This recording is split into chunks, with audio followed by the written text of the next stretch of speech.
मेरे प्यारे देशवासियों, आज देश और दुनिया में फैले हुए सभी हिंदुस्तानी आजादी का पर्व मना रहे हैं। इस आजादी के पावन पर्व पर प्यारे देशवासियों को भारत के प्रधान सेवक की अनेक अनेक शुभकामना।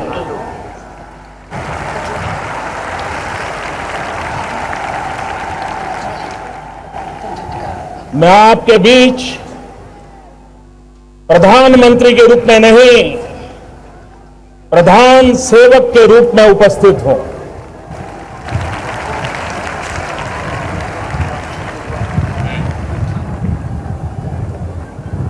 देश की आजादी का जंग कितने वर्षों तक लड़ा गया, कितनी पीढ़ियां खप गई, अनगिनत लोगों ने बलिदान दिए, जवानी खपा दी, जेल में जिंदगी गुजार दी। देश की आजादी के लिए मर मिटने वाले, समर्पित उन सभी आजादी के सिपाहियों को मैं शत शत वंदन करता हूं, नमन करता हूं।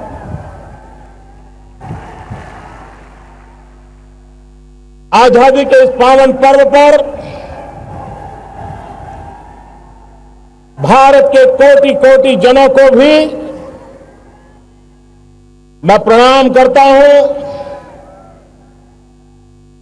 और आजादी के जंग के लिए जिन्होंने कुर्बानियां दी, उनका पुण्य स्मरण करते हुए हम आजादी के इस पावन पर्व पर मां भारती के कल्याण के लिए हमारे देश के गरीब, पीड़ित, दलित, शोषित समाज के पिछड़े हुए सभी लोगों के कल्याण का, उनके लिए कुछ न कुछ कर गुजरने का संकल्प करने का पर्व है। मेरे प्यारे देशवासियों, राष्ट्रीय पर्व राष्ट्रीय चरित्र को निखारने का एक अवसर होता है। राष्ट्रीय पर्व से प्रेरणा लेकर के भारत के राष्ट्रीय चरित्र, जन जन का राष्ट्रीय चरित्र जितना अधिक निखरे, जितना अधिक राष्ट्र के लिए समर्पित हो, हर कार्यकलाप राष्ट्रहित की कसौटी पर कसे जाए, अगर उस प्रकार का जीवन जीने का हम संकल्प करते हैं तो आजादी का पर्व भारत को नई ऊंचाइयों पर ले जाने का एक प्रेरणा पर्व बन सकता है। मेरे प्यारे देशवासियों, यह देश राजनेताओं ने नहीं बनाया है, यह देश शासकों ने नहीं बनाया है, यह देश सरकारों ने भी नहीं बनाया है। यह देश हमारे किसानों ने बनाया,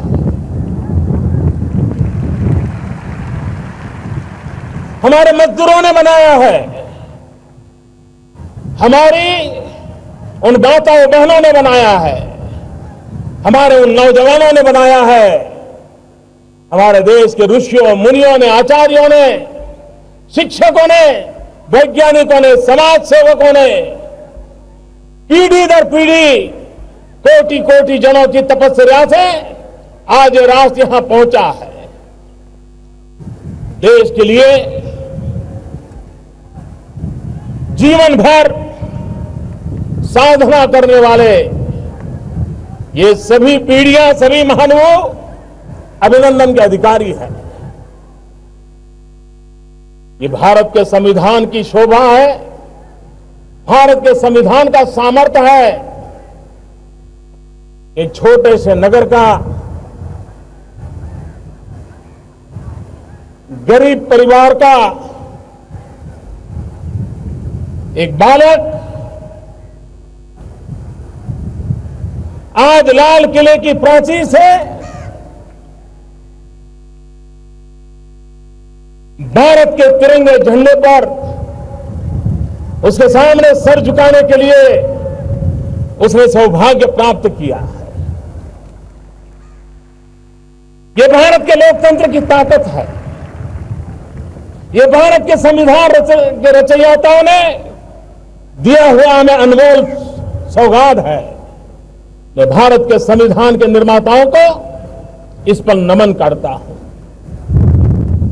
भाइयों बहनों, आजादी के बाद देश आज जहां पहुंचा है उसमें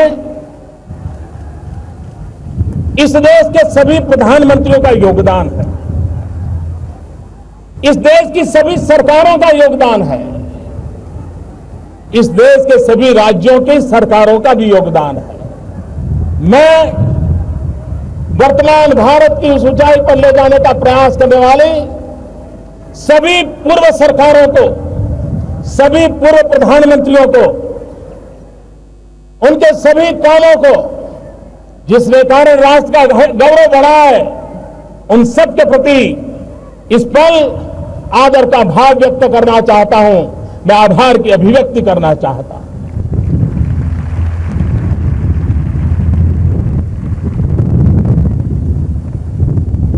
यह देश पुरातन सांस्कृतिक धरोहर की उस नींव पर खड़ा है जहां पर वेद काल में हमें एक ही मंत्र सुनाया जाता है जो हमारी कार्य संस्कृति का परिचय है। हम सीखते आए, पुण्य स्मरण करते आए, संगच्छध्वम संवद्धम संवो मनासी जानताम। हम साथ चले, मिलके चले, मिलके सोचे, मिलके संकल्प करें और मिलकर के हम देश को आगे बढ़ाएं। इस मूल मंत्र को लेकर के 125 करोड़ देशवासियों ने देश को आगे बढ़ाना। कल ही नई सरकार के प्रथम संसद के सत्र का समापन हुआ। मैं आज गर्व से कहता हूं कि संसद का सत्र हमारी सोच की पहचान है, हमारे इरादों की अभिव्यक्ति है। हम बहुमति के बल पर चलने वाले लोग नहीं हैं। हम बहुमति के बल पर आगे बढ़ना नहीं चाहते हैं। हम सहमति की मजबूत धरातल पर आगे बढ़ना चाहते हैं। संगच्छध्वम। और इसलिए इस पूरे संसद के कार्यकाल को देश ने देखा होगा, सभी दलों का साथ लेकर के, विपक्ष को जोड़ करके, कंधे से कंधा मिलाकर के चलने में हमें अभूतपूर्व सफलता मिली है। और उसका यश सिर्फ प्रधानमंत्री को नहीं जाता है, उसका यश सिर्फ सरकार में बैठे हुए लोगों को नहीं जाता है, उसका यश प्रतिपक्ष को भी जाता है, प्रतिपक्ष के सभी नेताओं को भी जाता है, प्रतिपक्ष के सभी सांसदों को भी जाता है। और लाल किले की प्राचीर से गर्व के साथ मैं इन सभी सांसदों का अभिवादन करता हूं, सभी राजनीतिक दलों का भी अभिवादन करता हूं, जहां सहमति की मजबूत धरातल पर हम राष्ट्र को आगे ले जाने के महत्वपूर्ण निर्णय कर करके हमने संसद का कल सत्र का समापन किया है।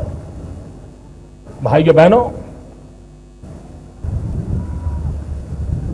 मैं दिल्ली के लिए आउटसाइडर हूं। मैं दिल्ली की दुनिया का इंसान नहीं हूं, मैं यहां के राजकाज को भी नहीं जानता हूं। यहां की एलिट क्लास से तो मैं बहुत अछूता रहा हूं, लेकिन एक बाहर के व्यक्ति ने, एक आउटसाइडर ने दिल्ली आकर के पिछले 2 महीने में एक इनसाइडर व्यू लिया तो मैं चौंक गया। यह मंच राजनीति का नहीं है, राष्ट्रनीति का मंच है, और इसलिए मेरी बात को राजनीति के तराजू से न तोला जाए। मैंने पहले ही कहा है, मैं सभी पूर्व प्रधानमंत्री, पूर्व सरकारों का अभिवादन करता हूं जिन्होंने देश को यहां तक पहुंचाया है। मैं बात कुछ और करने जा रहा हूं, और इसलिए इसको राजनीति के तराजू से न तोला जाए। मैंने जब दिल्ली आकर के एक इनसाइडर व्यू देखा तो मैंने अनुभव किया, मैं चौंक गया। ऐसा लगा जैसे एक सरकार के अंदर भी दर्जनों अलग अलग सरकारें चल रही है, हर एक की जैसे अपनी अपनी जागीरें बनी हुई है। मुझे बिखराव नजर आया, मुझे टकराव नजर आया। एक डिपार्टमेंट दूसरे डिपार्टमेंट से भीड़ रहा है, और यहां तक भीड़ रहा है कि सुप्रीम कोर्ट के दरवाजे खटखटा करके एक ही सरकार के 2 डिपार्टमेंट आपस में लड़ाई लड़ रहे हैं। ये बिखराव, ये टकराव, एक ही देश के लोग हम देश को कैसे आगे बढ़ा सकते हैं। और इसलिए मैंने कोशिश प्रारंभ की है उन दीवारों को गिराने की। मैंने कोशिश प्रारंभ की है, सरकार एक असेंबल एंटिटी नहीं बट एक ऑर्गेनिक यूनिटी बने, ऑर्गेनिक एंटिटी बने। एक रस हो सरकार, एक लक्ष्य, एक मन, एक दिशा, एक गति, एक मति। इस मुकाम पर हम देश को चलाने का संकल्प करें, हम चल सकते हैं। आपने कुछ दिन पहले, इन दिनों अखबारों में चर्चा चलती है कि मोदी जी की सरकार आ गई, अक्सर लोग समय पर सरकार ऑफिस जाते हैं, समय पर ऑफिस खुल जाती है, लोग पहुंच जाते हैं। मैं देख रहा था हिंदुस्तान के नेशनल न्यूज़पेपर कहे जाए, टीवी मीडिया कहा जाए, ये प्रमुख रूप से खबरें छप रही थी। सरकार के मुखिया के नाते तो मुझे आनंद आ सकता है कि देखो भाई, सब समय पे चलना शुरू होगा, सफाई होने लगी। लेकिन मुझे आनंद नहीं आ रहा था, मुझे पीड़ा हो रही थी। वो बात मैं आज पब्लिकली कहना चाहता हूं। इसलिए कहना चाहता हूं, क्या इस देश में सरकारी अफसर समय पर दफ्तर जाएं, ये कोई न्यूज होती है क्या? और अगर वो न्यूज बनती है तो हम कितने नीचे गए हैं, कितने गिरे हैं, इसका वो सबूत बन जाती है। और इसलिए भाइयों बहनों, सरकारें कैसे चली है, आज वैश्विक स्पर्धा में कोटि कोटि भारतीयों के सपनों को साकार करना होगा, तो ये होती है, चलती है से देश नहीं चल सकता है। जन सामान्य की आशा आकांक्षाओं की पूर्ति के लिए शासन व्यवस्था नाम का जो पुर्जा है, जो मशीन है, उसको और धारदार बनाना है, और तेज बनाना है, और गतिशील बनाना है। और उस दिशा में हम प्रयास कर रहे हैं। और मैं आपको विश्वास देता हूं मेरे देशवासियों, इतने कम समय से दिल्ली से बाहर से आया हूं, लेकिन मैं देशवासियों को विश्वास दिलाता हूं कि सरकार में बैठे हुए लोगों का सामर्थ्य बहुत है। चपरासी से लेकर कैबिनेट सेक्रेटरी तक हर कोई सामर्थ्यवान है, हर एक की एक शक्ति है, उसका अनुभव है। मैं उन शक्ति को जगाना चाहता हूं, मैं उस शक्ति को जोड़ना चाहता हूं, और उस शक्ति के माध्यम से राष्ट्र कल्याण की गति को तेज करना चाहता हूं और मैं करके रहूंगा। ये हम पाके रहेंगे, हम करके रहेंगे, ये मैं देशवासियों को विश्वास दिलाना चाहता हूं। और ये मैं 16 मई को नहीं कह सकता था, लेकिन आज 2-2.5 महीने के अनुभव के बाद 15 अगस्त को तिरंगे झंडे की साक्ष्य से कह रहा हूं, ये संभव है, ये होके रहेगा। भाइयों बहनों, क्या देश हमारे जिन महापुरुषों ने आजादी दिलाई, क्या उनके सपनों का भारत बनाने के लिए हमारा भी कोई कर्तव्य है कि नहीं है? हमारा भी कोई राष्ट्रीय चरित्र है कि नहीं है? उस पर हमने गंभीरता से सोचने का समय आ गया है। भाइयों बहनों, कोई मुझे बताए कि हम जो भी कर रहे हैं, दिन भर शाम को कभी अपने आप को पूछा कि मेरे इस काम के कारण मेरे देश के गरीब से गरीब का भला हुआ कि नहीं हुआ? मेरे देश के हितों की रक्षा हुई कि नहीं हुई? मेरे देश के कल्याण के काम में आया कि नहीं आया? क्या 125 करोड़ देशवासियों का मंत्र नहीं होना चाहिए कि जीवन का हर कदम देश हित में होगा? दुर्भाग्य कैसा है, आज देश का एक ऐसा माहौल बना हुआ है, किसी से कोई भी काम लेकर के जाओ तो कहता है इसमें मेरा क्या, वहीं से शुरू करता है, इसमें मेरा क्या।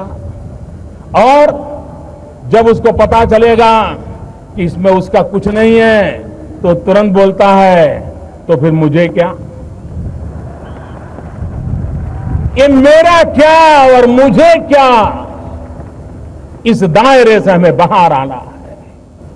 हर चीज अपने लिए नहीं होती है, कुछ चीजें देश के लिए भी हुआ करती है।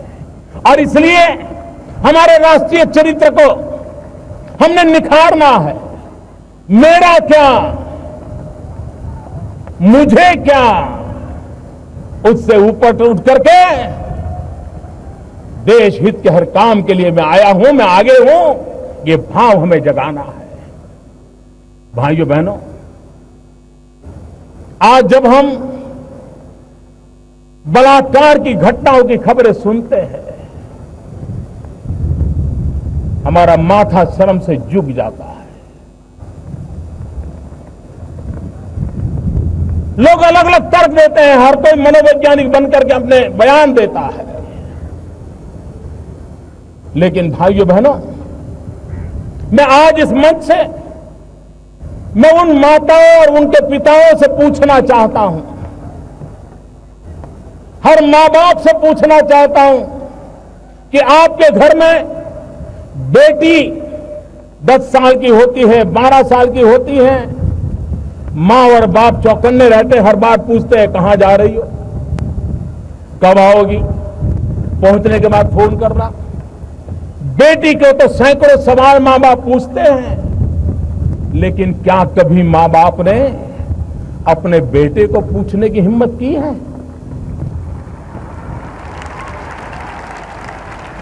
कहां जा रहे हो, क्यों जा रहे हो, कौन दोस्त है? आखिर बलात्कार करने वाला किसी का बेटा तो है, उसके भी तो कोई न कोई मां बाप है।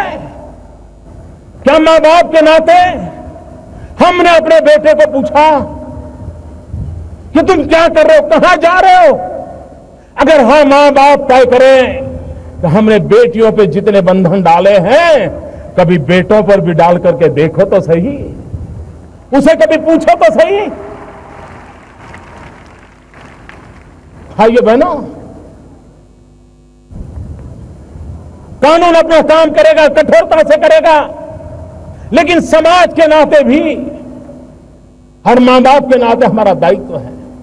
कोई मुझे कहे ये जो बंदूक कंधे पर उठा करके निर्दोषों के मौत के घाट उतारने वाले लोग, कोई माओवादी होंगे, कोई आतंकवादी होंगे, वो किसी न किसी के तो बेटे हैं। मैं उन मां बाप से पूछना चाहता हूं, क्या आपके बेटे से कभी इस रास्ते पर जाने से पहले पूछा था कभी आपने? हर मां बाप जिम्मेवारी ले। इस गलत रास्ते पर ले गया हुआ आपका बेटा निर्दोषों की जान लेने के पर उतारू है। न वो अपना भला कर पा रहा है, न अपने परिवार का भला कर पा रहा है, और न ही देश का भला कर पा रहा है।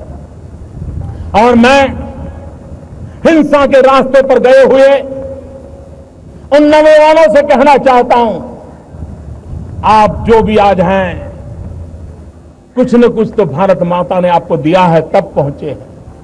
आप जो भी हैं, आपके मां बाप ने आपको कुछ तो दिया है, तब है।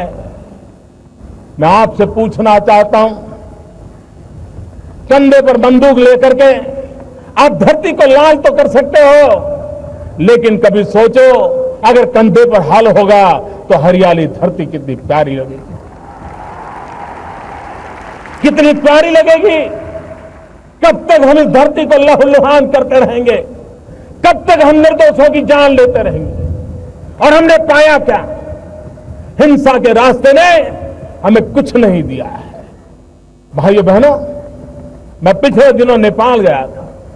नेपाल में मैंने सार्वजनिक रूप से पूरे विश्व के आकर्षण करने वाली एक बात कही थी। एक जमाना था सम्राट अशोक जिसने युद्ध का रास्ता लिया था, लेकिन हिंसा को देख करके युद्ध छोड़ बुद्ध के रास्ते पर चले गए थे। मैं देख रहा हूं कि नेपाल में कोई एक समय था जब नौजवान रास्ते हिंसा के चल पड़े थे, लेकिन आज वही नौजवान संविधान की प्रतीक्षा कर रहे हैं। उन्हीं के साथ जुड़े लोग संविधान के निर्माण में लगे हैं। और मैंने कहा था, शस्त्र छोड़ करके शास्त्र के रास्ते पर चलने का अगर नेपाल एक उत्तम उदाहरण देता है, तो विश्व के हिंसा के रास्ते पर गए हुए नौजवानों को वापिस आने की प्रेरणा दे सकता है। भाइयों बहनों, बुद्ध की भूमि नेपाल अगर संदेश दे सकती है, तो क्या भारत की भूमि दुनिया को संदेश नहीं दे सकती है? और इसलिए समय की मांग है, हम हिंसा का रास्ता छोड़े, भाईचारे के रास्ते पर चले। भाइयों बहनों, सदियों से किसी न किसी कारणवश सांप्रदायिक तनाव से हम गुजर रहे हैं। देश विभाजन तक हम पहुंच गए।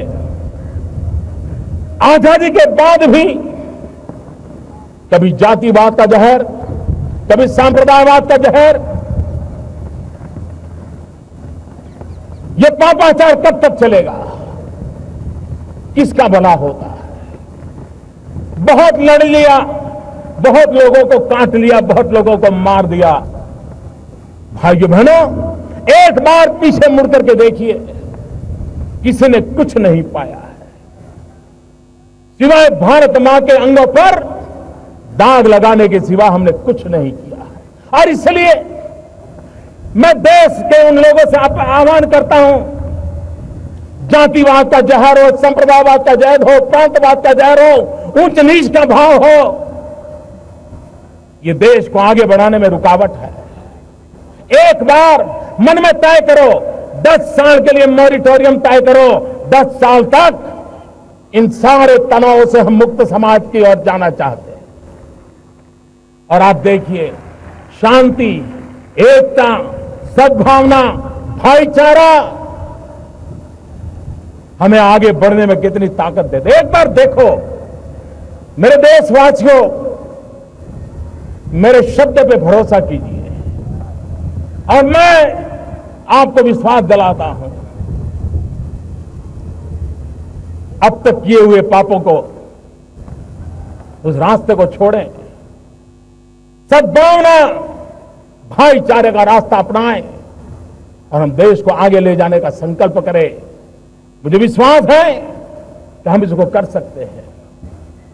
भाइयों बहनों, जैसे जैसे विज्ञान आगे बढ़ रहा है, हमें आधुनिकता की एक मन में भाव जगता है। और हम करते क्या है? क्या कभी सोचा है आज हमारे देश में सेक्स रेशियो का क्या हाल है? 1000 लड़कों के सामने 940 बेटियां पैदा होती हैं। ये समाज में असंतुलन कौन पैदा कर रहा है? ईश्वर तो नहीं कर रहा। मैं उन डॉक्टरों से अनुरोध करना चाहता हूं, आपकी तिजोरी भरने के लिए किसी मां के गर्भ में पल रही बेटी को मत मारिए।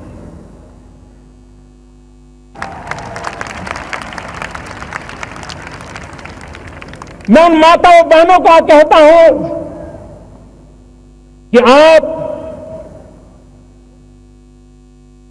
बेटे की आश में बेटियों को बलि मत चढ़ाइए। कभी कभी मां बाप को लगता है बेटा होगा तो बुढ़ापे में काम आएगा।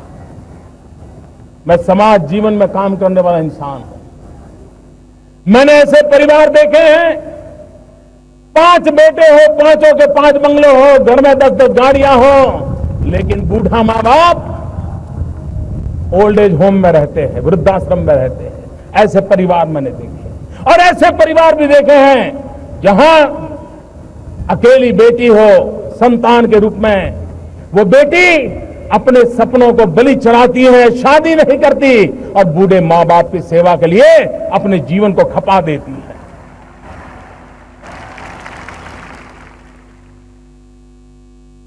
यह असमानता, मां के गर्भ में बेटियों की हत्या, ये 21वीं सदी के मानव का मन कितना कलुषित, कलंकित, कितना दाग भरा है, उसका प्रदर्शन कर रहा है। इससे हमें मुक्ति लेनी होगी, और यही तो आजादी के पर्व का हमारे लिए संदेश है। अभी राष्ट्रमंडल के खेल हुए, भारत के खिलाड़ियों ने भारत को गौरव दिलाया है। करीब 69 जीतने, 64 जीतने हमारे खिलाड़ी मेडल लेके आए हैं, लेकिन उसमें 29 बेटियां हैं। गर्व करें और ताली बजाइए उन बेटियों के लिए।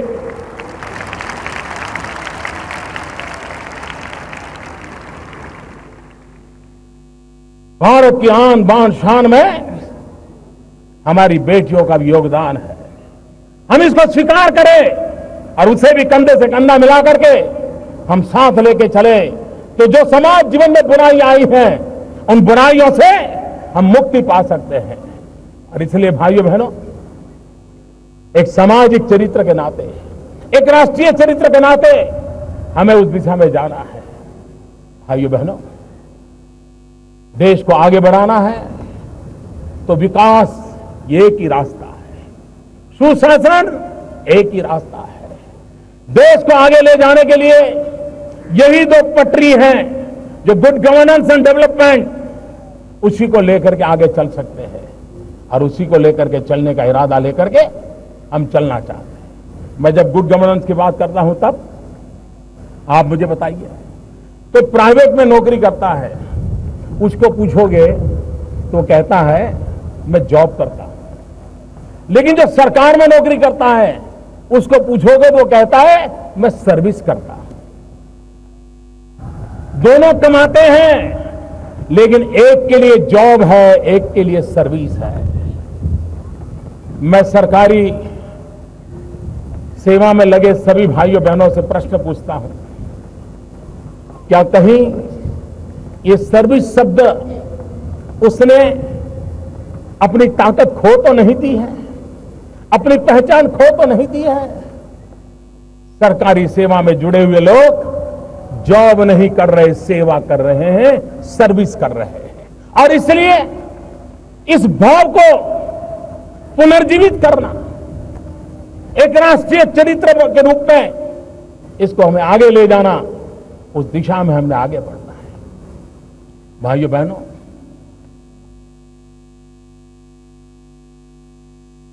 क्या देश के नागरिकों ने राष्ट्र के कल्याण के लिए कदम उठाना चाहिए कि नहीं उठाना चाहिए? आप कल्पना कीजिए, 125 करोड़ देशवासी एक कदम चले तो ये देश 125 करोड़ कदम आगे चला जाएगा।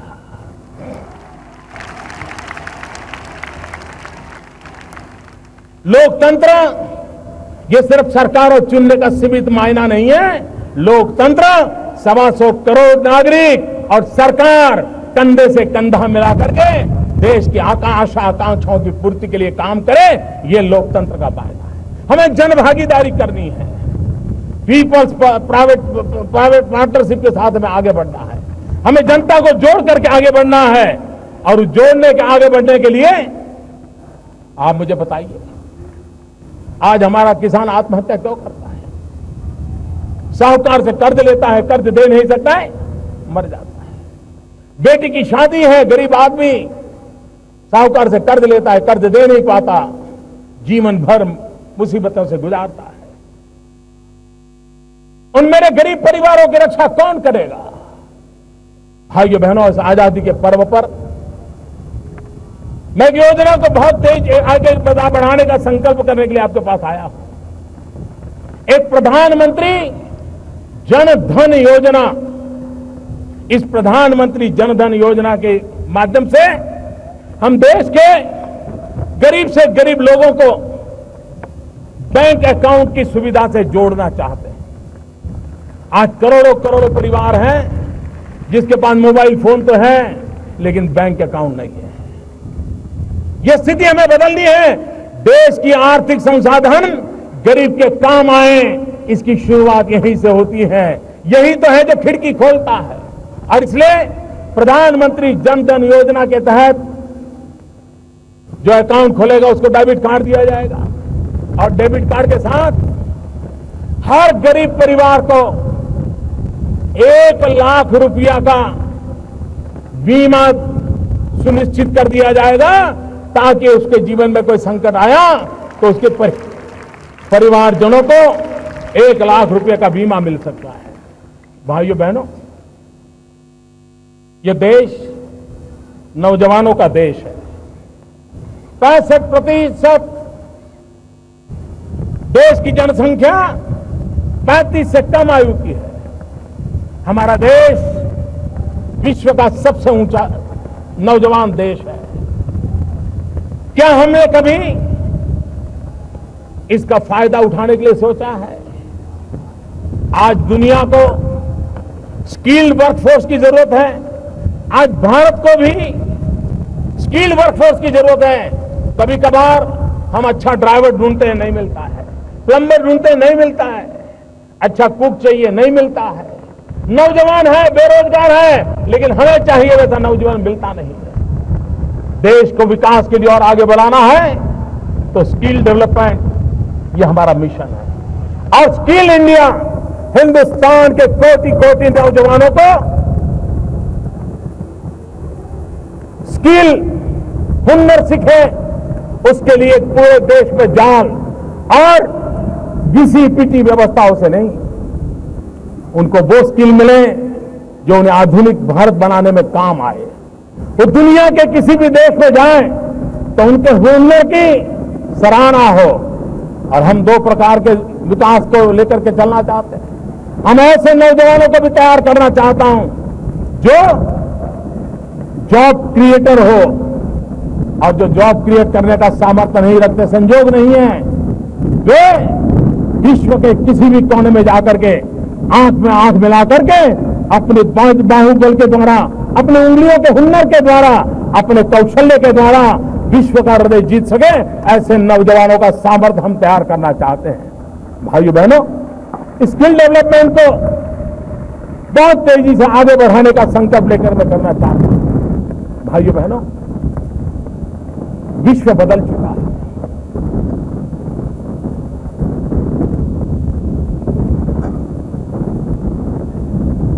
मेरे प्यारे देशवासियों, विश्व बदल चुका है। अब भारत अलग थलग अकेला या एक कोने में बैठकर अपना भविष्य तय नहीं कर सकता। विश्व की आर्थिक व्यवस्थाएं बदल चुकी हैं, और इसलिए हम लोगों को भी उसी रूप में सोचना होगा। सरकार ने अभी कई फैसले लिए हैं, बजट में कुछ घोषणाएं की हैं, और मैं विश्व को आह्वान करता हूं, विश्व में पहुंचे हुए भारतवासियों को भी आह्वान करता हूं। आज अगर हमें नौजवानों को ज्यादा से ज्यादा रोजगार देना है, तो हमें मैन्युफैक्चरिंग सेक्टर को बढ़ावा देना पड़ेगा। इंपोर्ट एक्सपोर्ट की जो स्थिति है उसको संतुलन पैदा करना हो तो हमें मैन्युफैक्चरिंग सेक्टर पर बल देना होगा। हमारे नौजवानों की जो वीजा है, सामर्थ्य है, उसको अगर काम में लाना है तो हमें मैन्युफैक्चरिंग की ओर जाना पड़ेगा। और इसके लिए हिंदुस्तान की भी पूरी ताकत लगे, लेकिन विश्व की शक्तियों को भी हम निमंत्रण देते हैं। और इसलिए मैं आज लाल किले की प्राचीर से विश्व भर में लोगों से कहना चाहता हूं, तुम मेक इन इंडिया, आइए हिंदुस्तान में निर्माण कीजिए। दुनिया के किसी भी देश में जाकर के बेचिए, लेकिन निर्माण यहां कीजिए, मैन्युफैक्चर यहां कीजिए। हमारे पास स्किल है, टैलेंट है, डिसिप्लिन है, कुछ कर गुजरने का इरादा है। हम विश्व को एक सानुकूल अवसर देना चाहते हैं। चाहिए कम मेक इन इंडिया, और हम विश्व को कहें इलेक्ट्रिकल से लेकर के इलेक्ट्रॉनिक तक come make in India, chemicals के लेकर के फार्मास्यूटिकल तक come make in India, automobile से लेकर के एग्रो वैल्यू एडिशन तक come make in India, paper हो या plastic come make in India, some satellite हो या submarine come make in India. ताकत है हमारे देश में,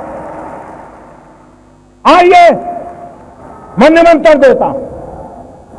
और भाइयों बहनों, मैं देश के नौजवानों को भी एक आह्वान करना चाहता हूं, विशेष करके उद्योग क्षेत्र में लगे हुए छोटे छोटे लोगों को आह्वान करना चाहता हूं। मैं देश के टेक्निकल एजुकेशन से जुड़े हुए नौजवानों को आह्वान करना चाहता हूं।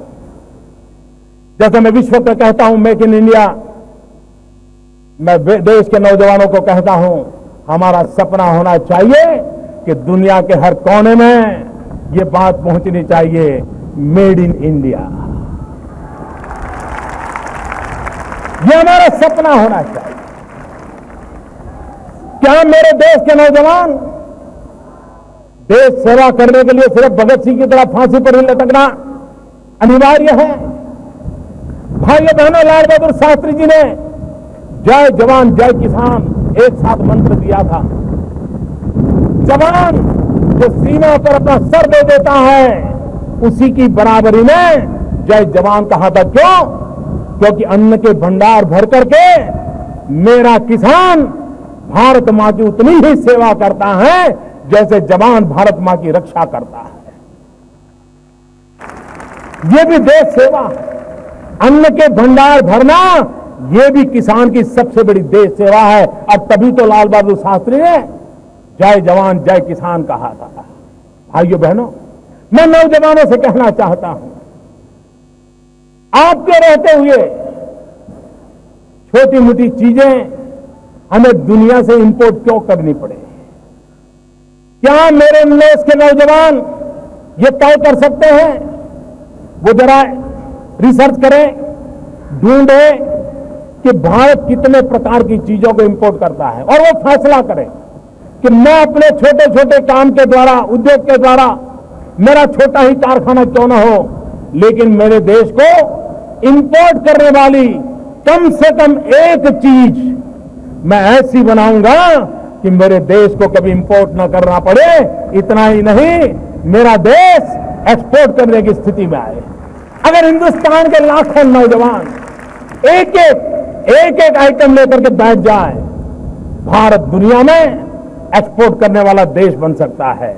और इसलिए मेरा आग्रह है नौजवानों से, विशेष करके छोटे मोटे उद्योगकारों से, दो बातों में कॉम्प्रोमाइज न करें। एक, जीरो डिफेक्ट, दूसरा जीरो इफेक्ट। हम वो मैन्युफैक्चरिंग करें जिसमें जीरो डिफेक्ट हो, ताकि दुनिया के बाजार से कभी वापिस ना आए, और हम वो मैन्युफैक्चरिंग करें जिससे जीरो इफेक्ट हो, पर्यावरण पर इसका कोई नेगेटिव इफेक्ट ना हो। जीरो डिफेक्ट, जीरो इफेक्ट के साथ मैन्युफैक्चरिंग सेक्टर का सपना लेकर के अगर हम आगे चलते हैं तो मुझे विश्वास है मेरे भाइयों बहनों कि जिस काम को लेकर के हम चल रहे हैं उस काम को पूरा करेंगे। भाइयों बहनों, पूरे विश्व में हमारे देश के नौजवानों ने भारत की पहचान को बदल दिया है। विश्व भारत को क्या जानता था? ज्यादा नहीं, अभी 25-30 साल पहले तक दुनिया के कई कोने से ऐसे थे जो हिंदुस्तान के लिए यही सोचते थे तो ये तो सपेरों का देश है, ये सांप का खेल करने वाला देश है, काले जादू वाला देश है। भारत की सच्ची पहचान दुनिया तक पहुंची नहीं थी। लेकिन भाइयों बहनों, हमारे 20, 22, 23 साल के नौजवान जो कंप्यूटर पर उंगलियां घुमाते घुमाते दुनिया को चकित कर दिया। विश्व में भारत की एक नई पहचान बनाने का रास्ता हमारे आईटी प्रोफेशन के नौजवानों ने कर दिया। अगर ये ताकत हमारे देश में है, क्या देश के लिए हम कुछ सोच सकते हैं? और इसलिए हमारा सपना है डिजिटल इंडिया। जब मैं डिजिटल इंडिया कहता हूं तब ये बड़े लोगों की बात नहीं है, ये गरीब के लिए है। अगर ब्रॉडबैंड कनेक्टिविटी से हिंदुस्तान के गांव जुड़ते हैं और गांव के आखिरी छोर की स्कूल में अगर हम लॉन्ग डिस्टेंस एजुकेशन दे सकते हैं, आप कल्पना कर सकते हैं कि हमारे उन गांव के बच्चों को कितनी अच्छी शिक्षा मिलेगी। जहां डॉक्टर नहीं पहुंच पाते, अगर हम टेली मेडिसिन का नेटवर्क खड़ा करें तो वहां पर बैठे हुए गरीब व्यक्ति को भी किस प्रकार की दवाई की दिशा में जाना, उसका स्पष्ट मार्गदर्शन मिल सकता है। सामान्य मानवीय की रोजमर्रा की चीजें आपके हाथ में मोबाइल फोन है। हिंदुस्तान के नागरिकों के पास बहुत बड़ी तादाद में मोबाइल कनेक्टिविटी है, लेकिन क्या ये मोबाइल गवर्नेंस की तरफ हम जा सकते हैं? अपने मोबाइल से वो बैंक अकाउंट ऑपरेट करे गरीब आदमी, वो सरकार से अपनी चीजें मांग सके, वो अपनी अर्जी पेश करे, अपना सारा कारोबार अपने चलते चलते मोबाइल गवर्नेंस के द्वारा कर सके। और ये अगर करना है तो हमें डिजिटल इंडिया की ओर जाना है। और डिजिटल इंडिया की तरफ जाना है तो इसके साथ हमारा ये भी सपना है कि हम आज बहुत बड़ी मात्रा में विदेशों से इलेक्ट्रॉनिक गुड इंपोर्ट करते हैं। आपको हैरानी होगी भाइयों बहनों, ये टीवी, ये मोबाइल फोन, ये आईपैड, ये जो इलेक्ट्रॉनिक गुड हम लाते हैं, देश के लिए पेट्रोलियम पैदाशों को लाना अनिवार्य है। डीजल और पेट्रोल लाते हैं, तेल लाते हैं, उसके बाद दूसरे नंबर पर हमारा इलेक्ट्रॉनिक गुड इंपोर्ट पर खड़ा हुआ है।